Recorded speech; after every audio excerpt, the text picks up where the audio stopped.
Hello mga kananay. Kumusta po? Kumusta po ang ating December 25 Pasko? Ako'y namahagi ng kapiraso, konting biyaya sa mga bata, matuwa man lang ang mga batuta. Mga kananay, papasyal kami ng Baklaran, magsisimba.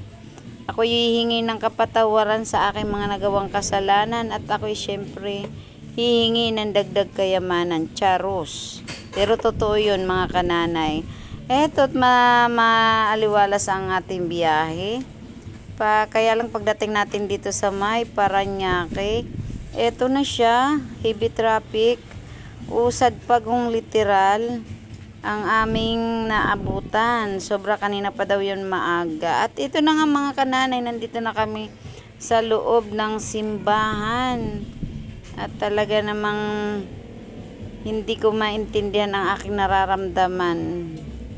Ako'y humihingi talaga ng kapatawaran dyan sa Ama, sa Panginoon, na ako'y makasalanan kanyang anak at ako'y kanyang patawarin.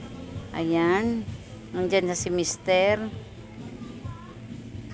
At kami talaga naman pumunta kami kay Mama Mary at nagtirik kami dyan ng kandila.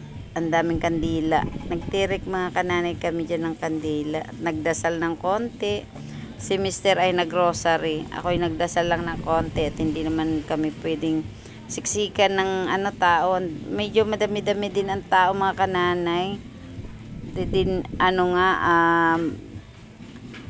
Ayan ganyan-ganyan lang. At ito na nga mga kananay, pagkatapos namin diyan ay naglakad-lakad ng nagtingin-tingin kung ano ang mabibili sa paligid, pero walang nagustuhan, kaya umuwi na rin. Ay hindi, dumaan kami kay Mang Max. Ayan, nag-order ako ng java rice, pansit canton, kalahating chicken at sinabawang miso na tiyan ng bangus. Ayan, gusto ni Mr. yan tiyan ng bangus. Ayan. Ayan ang chicken na payatot. Pero masarap naman. At pagkatapos namin dyan mga kananay, umuwi kami agad. At syempre may ayan, heavy traffic mga kananay.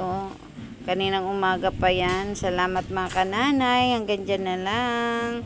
Happy New Year!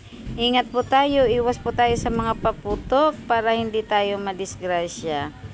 Ingat mga kananay. Heavy traffic talaga. Tingnan nyo ang haba ng mula hanggang Dunggalo. Dunggalo ba yun? Dunggalo. Ayun. Heavy traffic talaga siya. Ayan mga kananay, salamat. God bless.